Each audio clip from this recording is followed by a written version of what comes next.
एक बार एक इंसान अपनी जिंदगी से बहुत परेशान था। वह हर समय अपने आप को कोसता रहता था कि क्या जिंदगी मिली है मुझे, क्या जीवन है। हर परेशानी मेरे साथ ही है, हर दुख मुझे ही आकर घरता है, हर झंझट मेरे ही सर पड़ती है। एक दिन इसी तरह अपने आप को बैठा हुआ कोस रहा था कि क्या नसीब है मेरा, क्या किस्मत है मेरी, क्या जिंदगी है मेरी, कि तभी अचानक एक बाज अपने शिकार को पंजे में दबाए हुए एक पेड़ पर आकर बैठ जाता है और वहीं पर अपने उस शिकार को खाने लग जाता है। यह परेशान आदमी जब उस बाज को देखता है तो कहने लगता है कि क्या जिंदगी है इसकी, क्या जीवन जी रहा है मज़े का।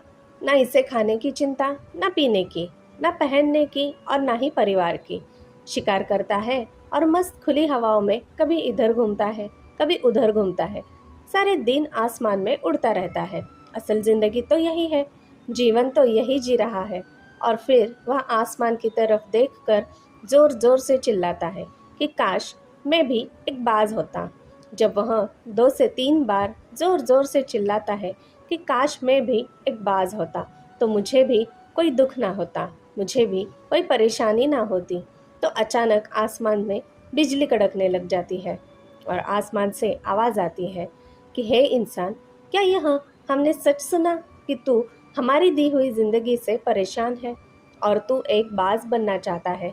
तो इस आकाशवाणी को सुनकर यह इंसान हैरान रह जाता है और आसमान की तरफ देखकर कहता है कि हाँ, मैं सच में अपनी इस जिंदगी से बहुत परेशान हूँ, क्योंकि हर परेशानी मेरे साथ ही है, हर दुख मुझे ही है, हर तकलीफ मेरे ही साथ है। तो आसमान से फिर आवाज़ आती है कि हे इंसान, एक बार फिर सोच ले। हमने तुझे बड़ी प्यारी जिंदगी दी है, लेकिन अगर फिर भी तू चाहता है कि हम तुझे बाज बना दे, तो हम तुझे बाज बना देंगे। लेकिन अगर एक बार हमने तुझे बाज बना दिया, तो फिर हम तुझे बाज से इंसान दोबारा नहीं बना पाएंगे। तो यह आदमी तुरंत जवाब देता है कि मैं अच्छी तरह से सोच लिया है कि मुझे बाज ही बनना है, और एक बार बाज बनने के बाद मैं दोबारा कभी नहीं कहूँगा कि मुझे इंसान बनना है। तभी ऊपर से आवाज़ आती है कि जैसे तुम्हारी इच्छा, और वह इंसान बाज बन जाता है। बाज बनते ही वह इंसान खुली हवाओं में उड़ने लगता है। कभी उड़ता हुआ इधर चला जाता है, कभी उड़ता हुआ उधर चला जाता है और सोचता है क्या मज़े की ज़िंदगी है। असल ज़िंदगी तो यही है ना, कोई चिंता, ना कोई परेशानी, ना कोई डर। वह सारा दिन ऊंचे आसमान में उड़ता रहता है। 2-3 मिनट पंख मारता है, उसके बाद पंख मारना बंद कर देता है और लंबे समय तक हवाओं में तैरता रहता है। इसी तरह हवाओं में तैरते हुए शाम का समय नज़दीक आ जाता है। तो वह सोचता है कि मेरे पास रहने का एक ठिकाना भी होना चाहिए, मेरा अपना एक घर होना चाहिए जहाँ मैं रात में आराम कर सकूं। तो यह सोचकर वह छोटी छोटी लकड़ियाँ इकट्ठा करने लग जाता है और एक ऊंचे पेड़ पर अपना घोंसला बनाने लग जाता है। एक एक लकड़ियाँ इकट्ठा करके वह अपने लिए एक सुंदर सा घोंसला तैयार कर लेता है और रात में उसी में सो जाता है और सोचता है कि सुबह उठकर शिकार भी करूँगा और सुबह उठकर फिर से मौज मस्ती भी करेंगे, खुली हवाओं में उड़ेंगे। सुबह होते ही वह शिकार की तलाश में निकल पड़ता है। हवाओं में उड़ता रहता है, ऊपर से जाकर देखता है कहीं ज़मीन में मुझे कोई शिकार नजर आए तो मैं तुरंत जाकर उसे दबोच लूं और वहीं पर खा लूं। लेकिन उसे कोई शिकार नजर नहीं आता। काफी समय बीत जाता है। वह लगातार ऊंचाई से शिकार को ढूंढता रहता है, लेकिन उसे कोई शिकार नहीं मिलता। फिर पास एक जंगल होता है। यह उस जंगल में चला जाता है, यह सोचकर कि शायद वहाँ कोई अच्छा सा शिकार मेरे हाथ आ जाए। यह जंगल के ऊपर उड़कर शिकार को ढूंढता रहता है। जंगल के अंदर जाकर भी शिकार को ढूंढता है, लेकिन इसे वहां भी कोई शिकार नहीं मिलता। शाम का समय नजदीक आ जाता है तो मायूस होकर वापस अपने घोंसले की तरफ लौट रहा होता है कि रास्ते पर थक कर एक पेड़ के ऊपर बैठ जाता है। जब यह उस पेड़ के ऊपर बैठा होता है तो उसकी नज़र एक बीमार चिड़िया पर पड़ती है जो किल अवस्था में होती है। यह तुरंत जाकर उसे दबोच लेता है, उसके पंख निकालकर अलग कर देता है और उसे खा जाता है। उस चिड़िया को खाने के बाद वह अपने घोंसले की तरफ उड़ जाता है और रास्ते में सोचता है कि चलो बीमार चिड़िया ही सही, लेकिन कुछ तो खाने को मिला। वह अपने घोंसले पर पहुंचकर आराम करने लगता है और सोचता है सुबह एक अच्छा सा शिकार पकड़ूं और अपनी भूख मिटा लूंगा। जैसे ही सुबह का प्रकाश होता है, यह निकल पड़ता है अपने शिकार की तलाश में। हवा में उड़ता रहता है, लेकिन आज फिर कोई शिकार इसके हाथ नहीं आता। काफी समय बीत जाता है। यह ऊंचाइयों पर जाकर अपनी तेज नजरों से शिकार को ढूंढने की पूरी कोशिश करता है, लेकिन इसे कोई भी शिकार नजर नहीं आता। फिर यह पास के उस जंगल की तरफ चला जाता है, लेकिन इसे वहां भी कोई शिकार नहीं मिलता।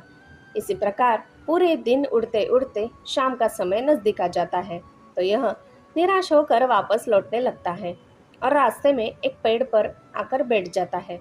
सोचता है कि शायद फिर आज कोई बीमार चिड़िया मेरा इंतजार कर रही हो, लेकिन हर बार किस्मत मेहरबान थोड़ी होती है। आज इसे कोई बीमार चिड़िया नहीं मिलती। यह थक हार कर वापस अपने घोंसले की तरफ चल पड़ता है और घोंसले पर पहुंचकर भूखा प्यासा ही सो जाता है और सोचता है कल सुबह एक बड़ा सा शिकार पकड़ा और आज की भूख भी मिटा लूंगा। रात को अपने घोंसले में सोया होता है, गहरी नींद में होता है कि तभी एक भयानक तूफान आता है। इस तूफान की हवा इतनी तेज होती है कि इसके घोंसले को उड़ाकर एक जगह फेंक दे और उसे कहीं दूर दूसरी जगह फेंक दे। तो यहाँ जहाँ पर गिरता है वहाँ नीचे एक नोकदार लकड़ी पड़ी होती है, जो इसके पंजे में जड़ जाती है और इसे बुरी तरह घायल कर देती है। तूफान के रुकने के बाद बारिश शुरू हो जाती है।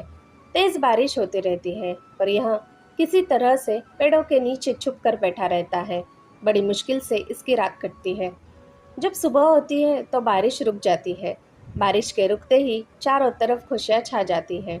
चारों तरफ हरियाली छा जाती है। नदियाँ और झरने तेजी से बहने लगते हैं।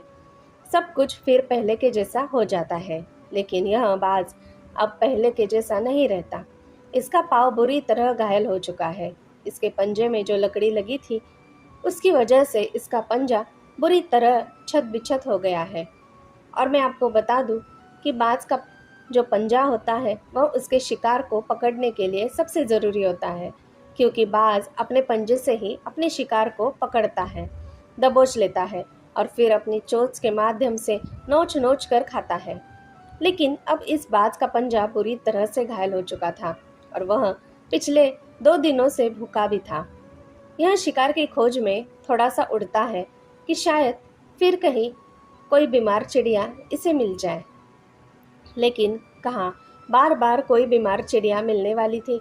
वह कुछ देर तक उड़ता है, लेकिन फिर भूख और दर्द के मारे थक कर एक पेड़ पर आकर बैठ जाता है। वह पेड़ पर आकर बैठ जाता तो है, लेकिन उसे पता नहीं था कि यहाँ एक और मुसीबत उसका इंतज़ार कर रही है। और वह मुसीबत थी कि 8-10 कौवे का एक झुंड मिलकर इसे परेशान करने लग जाते हैं। इसके ऊपर आकर इसके घाव में चोंच मारने लग जाते हैं। उन्हें भी पता चल जाता है कि यह बाज घायल है और भूख की वजह से कमज़ोर भी है। यह बाज उनसे बचने के लिए थोड़ा सा उड़ता है और फिर जाकर बैठ जाता है। उनसे पीछा छुड़ाने का प्रयास करता है, लेकिन वह फिर इसके पीछे आ जाते हैं। तो फिर यह उड़कर थोड़ी दूर चला जाता है, लेकिन वह इसका पीछा नहीं छोड़ते और बार बार इसके पास आकर इसे परेशान करते हैं। कौवे अक्सर बाज के साथ ऐसा ही करते हैं, लेकिन फिर बाज भी उनके साथ एक खेल खेलता है। जब कौवों का झुंड बाज को परेशान करता है और उनका पीछा नहीं छोड़ता, तो बाज हवा में सीधी उड़ान भरने लग जाता है। वह तेजी से सीधा ऊपर की ओर उड़ने लग जाता है। कौवे भी उसके पीछे उड़ते हैं, लेकिन कुछ देर तक उड़ने के बाद कौवे ऐसी ऊंचाई पर पहुंच जाते हैं जहां पर उन्हें ठीक से ऑक्सीजन मिलनी बंद हो जाती है। उनका दम घुटने लग जाता है, उनकी सांस रुकने लगती है, तो फिर वहां से ऊपर नहीं जा सकते। पर क्योंकि बाज तो बादलों से भी ऊपर उड़ सकता है, इसलिए वह तो ऊपर चला जाता है, लेकिन कौवे वहां से ऊपर नहीं जा पाते और वो नीचे आने लगते हैं। तो इस तरीके से बाज उनसे अपना पीछा छुड़ा लेता है। लेकिन ऐसा करने के लिए, उतनी ऊंची उड़ान भरने के लिए इस बाज के पास उतनी ताकत नहीं थी, क्योंकि वह भूखा था और घायल भी था। तो यह उड़ता और थोड़ी सी दूर जाकर बैठ जाता और कौवे फिर आकर इसे परेशान करने लग जाते। इसी तरह भूख और घायल हालत में एक दिन गुजर जाता है, दूसरा दिन गुजर जाता है, तीसरा दिन गुजर जाता है, लेकिन इस बाज की हालत में कोई सुधार नहीं हो रहा था। वह बद से बदतर होती जा रही थी।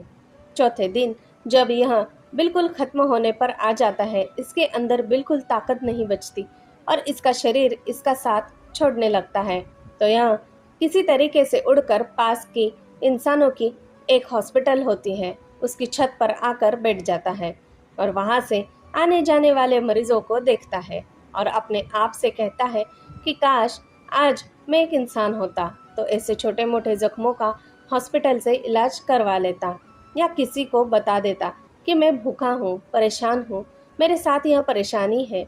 लेकिन आज मैं एक ऐसा बेजुबान परिंदा हूँ जो किसी से कुछ नहीं कह सकता, किसी को अपना दुख नहीं बता सकता, किसी से कोई मदद नहीं मांग सकता।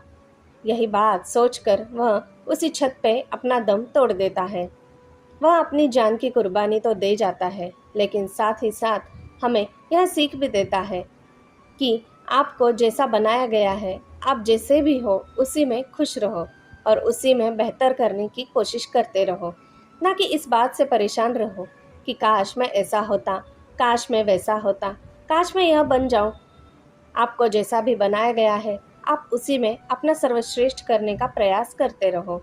दोस्तों, यह कहानी तो काल्पनिक है, लेकिन हमें जीवन का एक बहुत ही महत्वपूर्ण नियम सिखा कर जाती है कि हम जैसे भी हैं अच्छे हैं, बस हमें उसी में अपना सर्वश्रेष्ठ करने का प्रयास करते रहना चाहिए। जय भोलेनाथ। धन्यवाद। दोस्तों, मेरी सुनाई कहानियाँ अगर आपको अच्छी लगती हो तो मैं आपसे अनुरोध करती हूँ कि कृपया मेरे इस चैनल को एक लाइक, शेयर और सब्सक्राइब ज़रूर कीजिएगा। धन्यवाद।